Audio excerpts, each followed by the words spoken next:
Pabrik kembang api yang menewaskan lebih dari 40 orang itu diduga memiliki izin usaha pengepakan kembang api.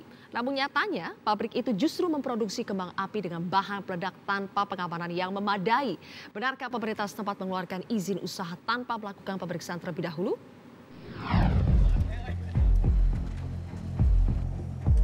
Lebih dari 40 pekerja pabrik PT Panca Buana Cahaya Sukses PBCS tewas dalam kebakaran hebat yang disusul ledakan pada Kamis akhir Oktober lalu. Kebanyakan pekerja yang tewas dalam kebakaran pabrik pengepakan kembang api kawat itu tewas di dalam gudang yang berisi mesin dan bahan baku mesiu. Meski pabrik itu memiliki banyak pekerja yang memproduksi kembang api, nyatanya pabrik itu tidak memiliki standar keamanan bekerja layaknya pabrik yang memproduksi kembang api berbahan baku mesiu. Ini yang diceritakan Titi, buruh pabrik kembang api yang saat kebakaran terjadi sedang cuti bekerja. Titi menuturkan proses pembuatan dan pengepakan kembang api dilakukan bersamaan di dalam satu gudang berisi mesin, bahan baku, dan pekerja. Ya kan lagi di bagian apa? bagian bikin kali itu. Satu ruangan begini nih, mesin, karyawan, udah jadi satu. Tapi kan harusnya takut ini bahan mudah terbakar. Tapi dipikirnya kembang api doang sih. Oh, kasih taunya Iya, kembang api. kembang api nggak tahu tuh bahannya berbahaya, yang tahu. Kan kemarin itu baru datang satu puso, ting karung putih. Apa itu, Bu? Nggak tahu katanya bahannya.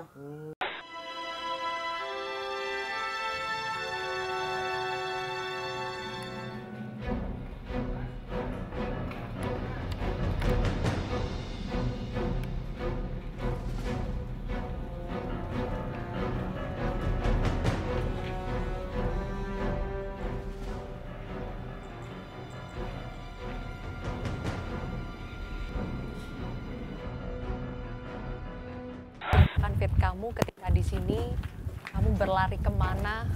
Sempat ngeliat gak sih teman-teman yang lain? Seperti apa?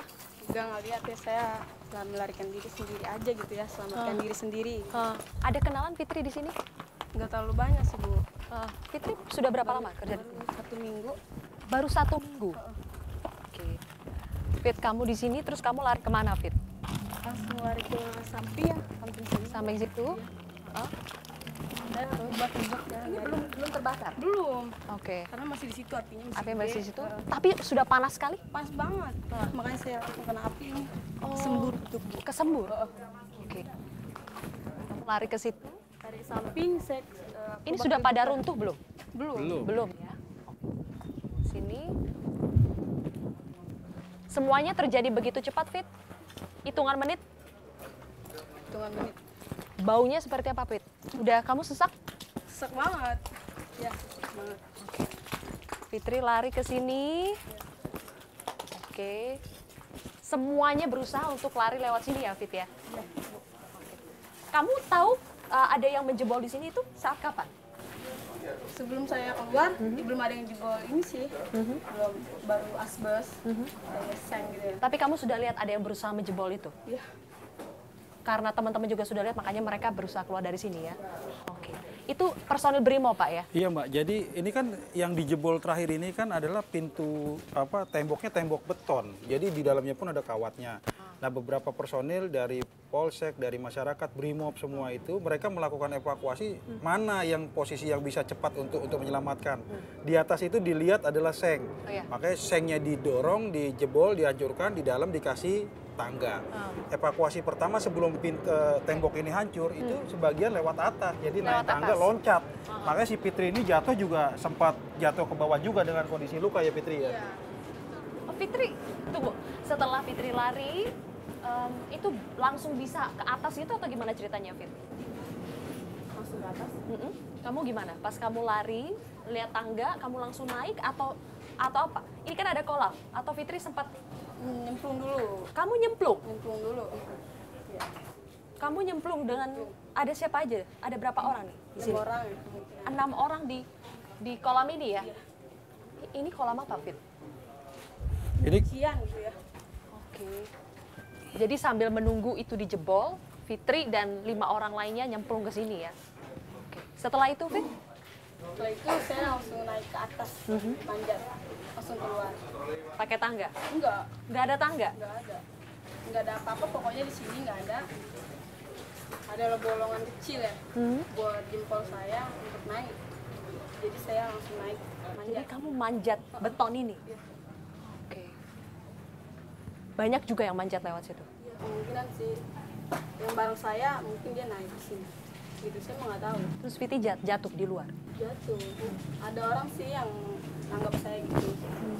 Itu cara Fitri menyelamatkan diri, Pak? Iya, jadi- Kalau yang lain bagaimana, Pak? Ada berapa orang yang keluar dari lubang ini, Pak? Ini ada sekitar 30-an lebih setelah rombongan Fitri yang pertama, karena Fitri kan paling dekat di sini. Iya. Fitri ada pekerja yang paling dekat dengan jalur evakuasi. Fitri melakukan evakuasi tapi tidak melalui tembok yang dijebol.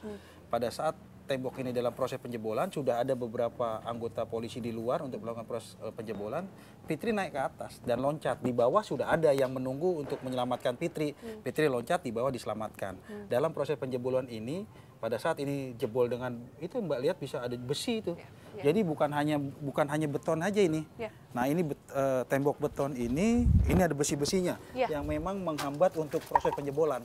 Nah, ini Memakan waktu ini, Pak, memakan ya? waktu. Berapa Tapi lama ini sampai berhasil dijebol, Pak? sekitar 5 sampai 10 menit ini, Mbak. Menggunakan apa, Pak? Menggunakan alat seadanya, ada yang menggunakan martil palu biasa, ada yang menggunakan batu, itu ada batu sisa-sisa.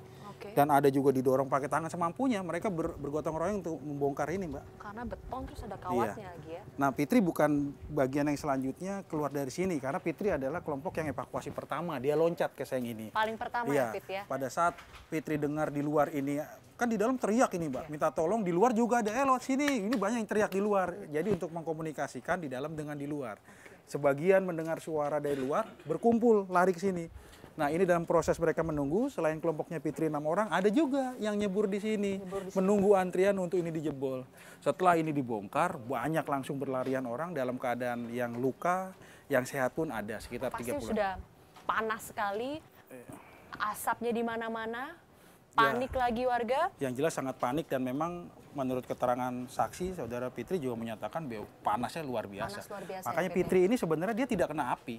Tidak kena api karena Semburan apinya masih aja. di sana. Tapi semburan panasnya itu bisa melukai tangannya Fitri. Oke, makanya cari pertolongan pertama Iya. nyebur dulu, Pak ya. Saya kalau saya bayangkan ini pasti panik sekali, orang-orang mau berusaha keluar dari sini, lubangnya tidak terlalu besar juga, Iya, Pak ya. iya, Karena Mbak. susah tadi menjebolnya, mungkin sekitar 1,5 meter saja. Ini paling 1 meter saja. Banyak orang yang berusaha keluar berebut. Sangat banyak sekali, Mbak. Sangat banyak sekali. Dan kita bisa mengevakuasi sekitar 35-an lebih yang memang kemarin dinyatakan itu korban dalam keadaan luka dan selamat. Gitu. Ini juga pasti kena ini, Pak ya, dorong-dorong semua. Iya, luka. sangat dorong-dorongan dan situasinya sangat panik sekali pada saat itu. Ada korban tidak, Pak, yang meninggal karena berusaha, mungkin karena berdesak-desakan, dorong-dorongan? Yang di sini keluar tidak ada yang Tidak, ya? mereka luka dan memang diantaranya luka yang terakhir, rombongan terakhir itu lukanya cukup berat dan sempat dirawat di rumah sakit umum daerah. Keluarnya lewat sini juga 3 orang meninggal dunia setelah perawatan yang luka bakar cukup serius. Tetapi kalau yang evakuasi rombongan setelah Fitri dan selanjutnya itu dalam beberapa waktu yang hanya menit saja itu keluar, itu lukanya tidak terlalu parah, hanya luka di tangan 20-30%. Tapi rombongan selanjutnya itu di atas 50-60%. Karena api semakin membesar. Iya, karena api semakin besar, Mbak. Pak, kalau dari 103 orang yang meninggal sekarang sudah 40-an lebih, hampir 50%, bisa dibilang banyak ini korban yang meninggal dan yang luka. Apa yang salah, Pak, dari gedung ini? Karena kan semua perizinan katanya lengkap. Kalau begitu apa yang salah, Pak? Ya, terkait salah atau tidak itu masih dalam proses penyidikan, Mbak. Kami kemarin memang melakukan proses penyidikan, yang pertama menetapkan tersangka, terus mencari sumber api. Itu 2 proses itu yang sudah dilalui. Tersangka sudah ditetapkan 3 orang. Dari hasil puslapor dan keterangan saksi juga sudah didapatkan asal api itu berasal dari percikan. Nanti bagaimana dan sejauh mana kelalaian ataupun SOP yang dilanggar nanti dalam proses penyidikan sampai dengan nanti proses sidang pengadilan lah yang memutuskan bahwa kelalaiannya itu. Tapi untuk sementara bahwa ketiga pelaku itu dikenakan pasal kelalaian 359 KUHP dan proses penanganannya penyidikan tersebut ditangani oleh Polda Metro Jaya. Betul tidak Pak, kalau di pabrik ini tuh tidak ada jalur evakuasi, kemudian juga tidak ada alat pemadam kebakaran atau mungkin hidran? Iya, tadi Mbak bisa lihat sendiri bahwa seluruh pekerja itu melakukan evakuasi selain pintu utama adalah melalui tembok yang dijebol oleh personil BRIMOB di sini. Berarti memang tidak ada jalur evakuasi? Ya, kami saat ini juga berkeliling juga belum mendapatkan itu, di mana karena